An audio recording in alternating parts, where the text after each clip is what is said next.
Alright, well, I want to show you a little bit of the bracing that we did to the garage to prepare it for lifting it and realigning it.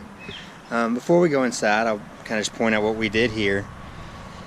To avoid spending several $100s on additional lumber, we were able to use some LVLs that are going to actually go in the floor system of the addition that's also part of the project here.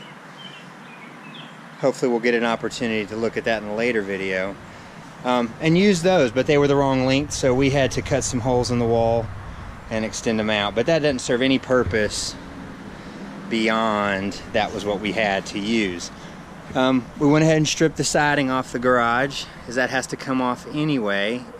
Made it easier to knock the holes through. But let's step inside. And in this project, if we haven't mentioned that before, it's going to go on top of a brick and block foundation to match it with the height of the home, and also will accomplish some other things. The primary concerns are distortion in the building. The garage itself is 26 by 28 feet with 10-foot walls.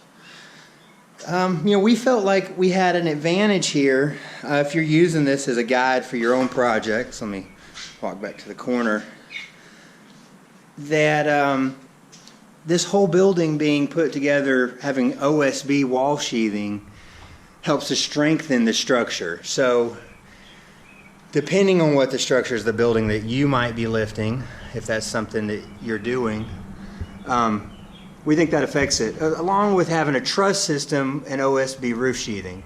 So all that helps to tie the structure together initially. So what we did is we're going to actually lift the building from these LVLs. So the first thing we did was install them. They are bolted to the wall with a large screw here. This is a structural screw. Point this out here, with a high shear strength. Bolted to the wall. We furred it out from the wall. One, to strengthen the studs that they're bolted to, and two, to give us room to get jacks underneath it. So I only have one jack set up here, just to give you an idea. But we're just using standard bottle jacks underneath the LVL, and these plates that we had on hand, and we're going to jack it one side at a time and raise it up on some 4x6 blocks. Still need to get more blocks, but roughly that size, 2 foot long, 4x6 blocks, and jack it up 4 inches at a time until we reach our desired height. So before we finish, we're going to add some diagonal bracing to keep the square of the building in check as it lifts. Going from bottom plate, top plate, top plate. And we may reinforce these doors a little bit as well.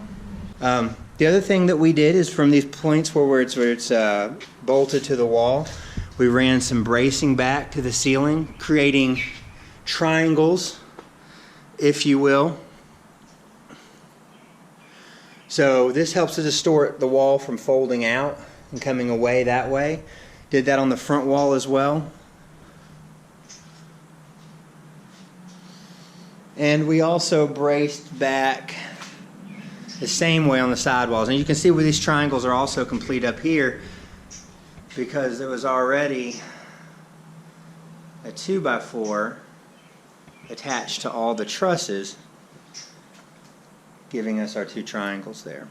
We did put this pig trough or T-brace down the wall to tie all the studs together on the walls that don't have the beam, since the beam is tying the studs together.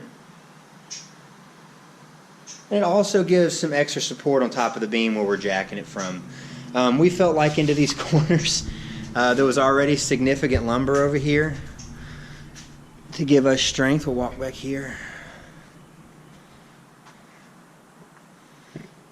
But as simple as that. So we will finish up this bracing, and then we'll work on breaking her free.